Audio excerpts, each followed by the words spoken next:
보신 것처럼 트럼프 대통령 취임 후 한 달도 안 돼 일본은 정상회담까지 했지만 우리는 아직 통화도 하지 못했습니다.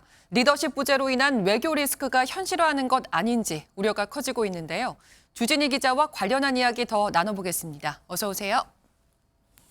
공교롭게도 트럼프 정권이 들어설 때마다 한국은 탄핵 정국이었습니다. 그런데 이번에는 황교안 대행 때와 비교를 해봐도 통화가 좀 더 늦어지고 있다 이런 지적이 나오더라고요. 네, 맞습니다. 먼저 날짜를 한번 비교해 보겠습니다. 2017년엔 트럼프 취임 후 열흘 만에 황교안 당시 대행과 통화가 성사가 됐지만 이번에는 미국에게 통화 확답도 없는 것으로 전해집니다. 아무래도 당시에는 총리급이었고 지금은 부총리급 권한 대행 체제다 보니까 외교 공백이 더 불가피해진 상황인 것으로 보입니다. 반면 일본은 아베 전 총리가 다져놓은 친분을 적극적으로 이어가는 모습입니다.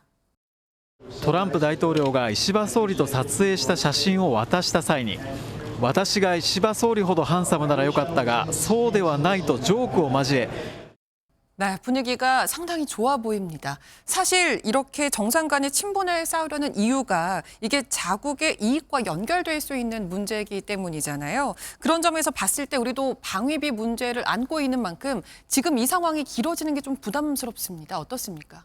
네, 우리도 일본과 마찬가지로 트럼프 대통령의 콕 집은 방위비를 높여야 하는 동맹국이고 미국이 무역 적자를 보고 있는 나라입니다. 특히 방위비는 경제적 여파가 적고 언제든지 고칠 수 있는 행정협상이라서 당장 꺼낼 수 있는 카드이기도 합니다. 때문에 일본은 선제적으로 2배 인상 카드로 트럼프 대통령을 달랜 것으로 보이는데 한국은 공백이 길어진 만큼 협상의 허들도 높아질 수 있다는 지적입니다. 혹시 그게 어느 정도 수준이 될지 예상해 볼 수 있을까요?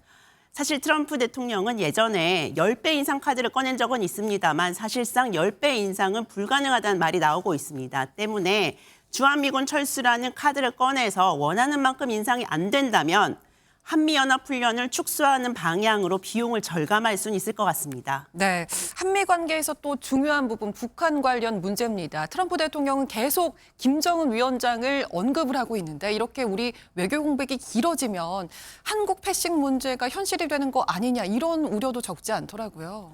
다행히도 당장 트럼프 대통령과 김정은 위원장의 만남은 성사되지 않을 것 같습니다. We will have relations with North Korea and with Kim Jong-un. I got along with him very well, as you know. I think I stopped the war. I think it's a very big asset for everybody that I do get along with him. 미국과 함께 협상 주로에 갈 수 있는 곳까지 다 가보았으며 결과에 확신한 것은 침략적이며 적대적인 대조선 정책.